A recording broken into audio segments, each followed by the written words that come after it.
Chancellor, I want to introduce our guest speaker this morning, Rashied Omar. Dr. Rashied Omar is a research scholar of Islamic Studies and Peace Building at the Kroc Institute for International Peace Studies, University of Notre Dame. His research and teaching focuses on the roots of religious violence and the potential of religion for constructive social engagement and interreligious peace building. Omar holds an MA and a PhD in religious studies from the University of Cape Town and an MA in peace studies from the Kroc Institute. He also completed study programs in Islamic studies in South Africa, Sudan, Pakistan, and Malaysia. In addition to being a university-based researcher and teacher, Dr. Omar serves as the coordinating imam at the Claremont Main Road Mosque.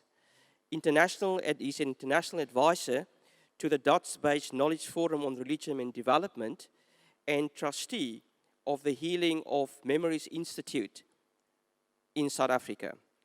Dr. Rashied Omar.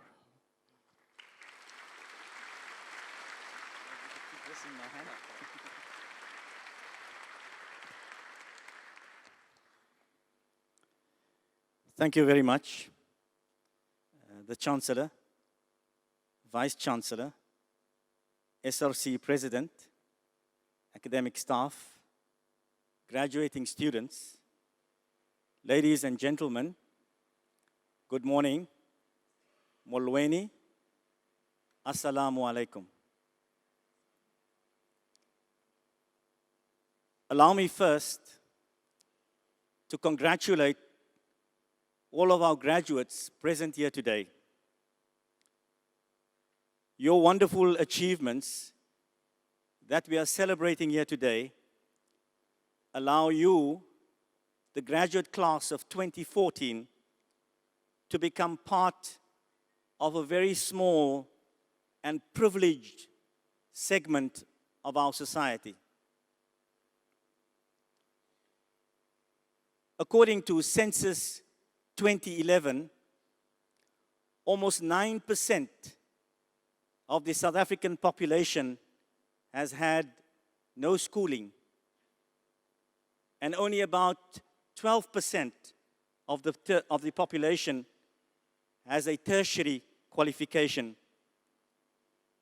So today, you are joining this 12% elite and privileged class of South Africans. What is this privilege that we are celebrating here today? It is a privilege that has enabled you to engage in reading texts, listening to lectures, responding critically to ideas, formulating arguments, and creatively producing your own novel hypotheses and theories, for which you are now being rewarded with a higher education qualification. A distinct privilege indeed. It is fortuitous that your graduation day coincides with this National Day of Reconciliation. And so it provides us with a wonderful opportunity to reflect on the social responsibilities that accompanies the privileges of a higher education qualification.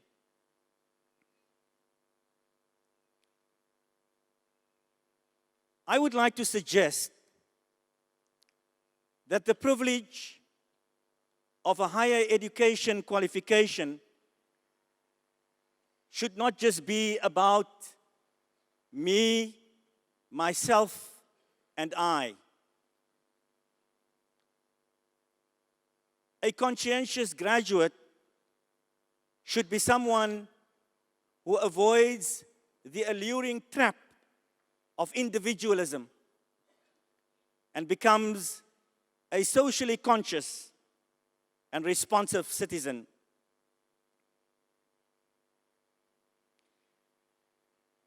During my student years at this university, in the late 70s and early 80s, at the height of the anti-apartheid struggle,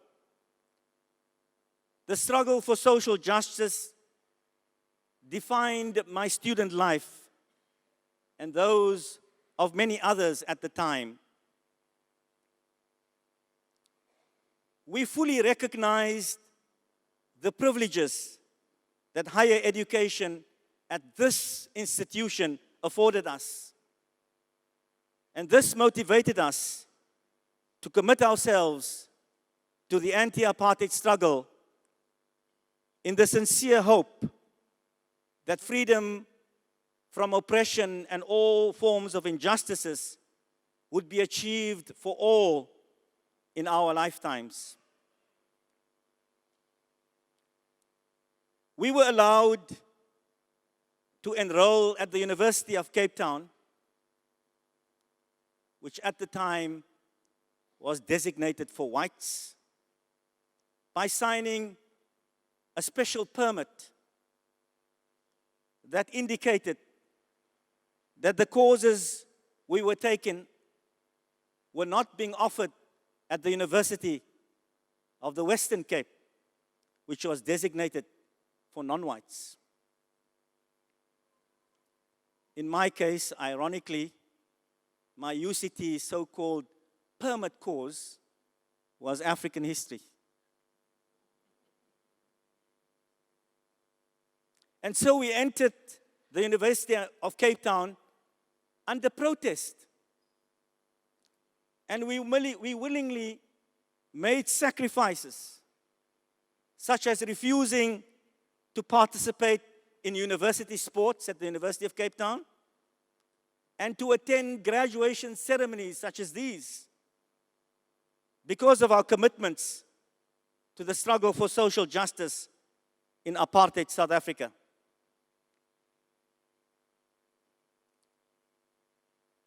After 1994, with the coming of a non-racial, democratic South Africa,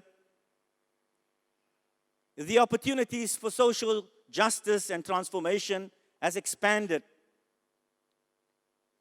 And yet, 20 years later, it is clear that the commitment to the struggle for social justice, unfortunately, has waned. My challenge to this graduate class of 2014 is to revivify, to give life to this noble struggle for social justice. While on this day of reconciliation, we can celebrate many social, political, and economic gains that we have made since 1994, we also sadly have to acknowledge that after 20 years of non-racial democratic rule, our society remains deeply divided. A significant proportion of our population remains poverty-stricken. Their job prospects remain limited. Their employers continue to exploit them. They endure poor quality health and education services. They are dependent on often hazardous public transport systems, and their communities are ravaged by drugs and gang violence.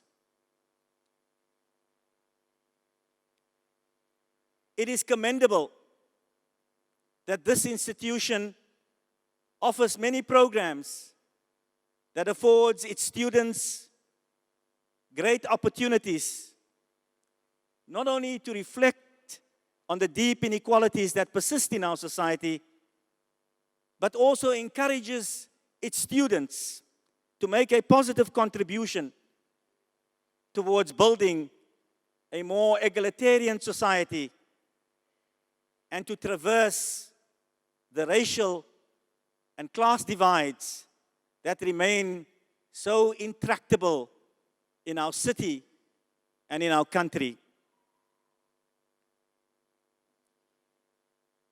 The challenge lies when you leave this institution and re-enter a world in which everyone competes for resources and in which the pursuit of individual success and prosperity trumps all other endeavors.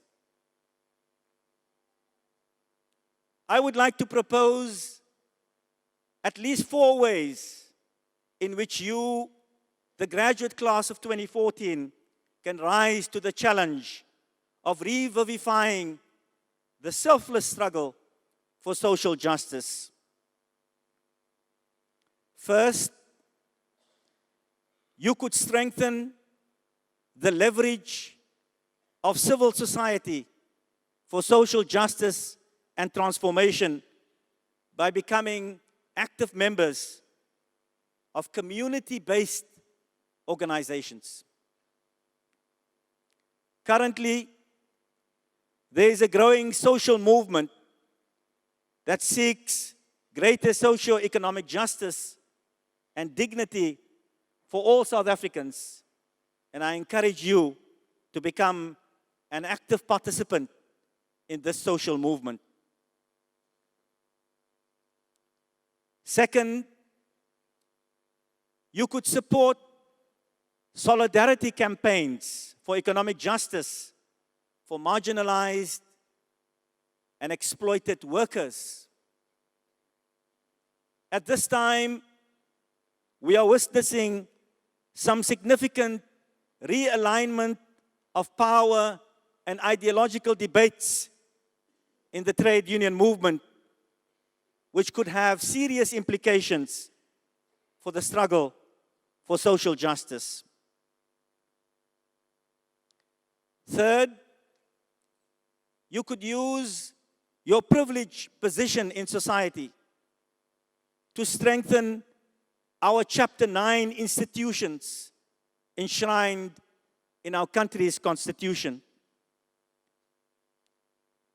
These institutions are a valuable bulwark to protect our democracy and struggles for social justice.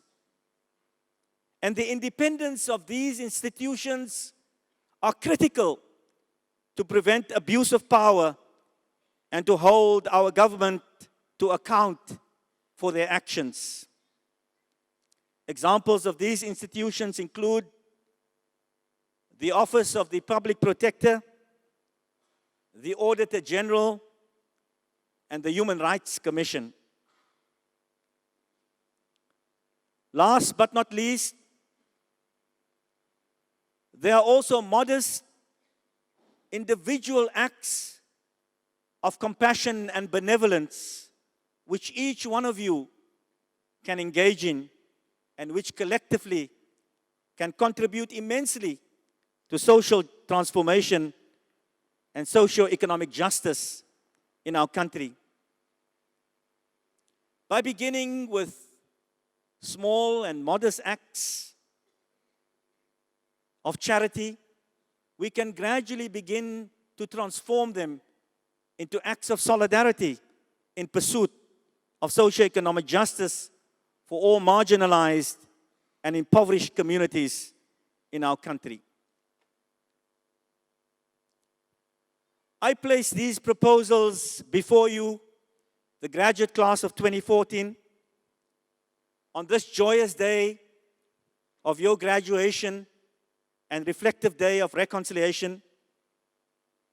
And I invite you to honor the privilege of your higher education achievements by eschewing the alluring trap of individualism and embracing socially conscious and responsive citizenship.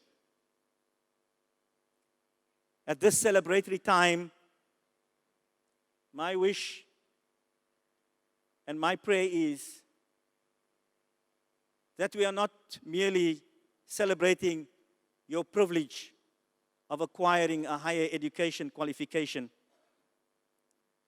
but that we are also celebrating a 2014 class of UCT graduates who are committed to making our beloved country and the world a better place for all.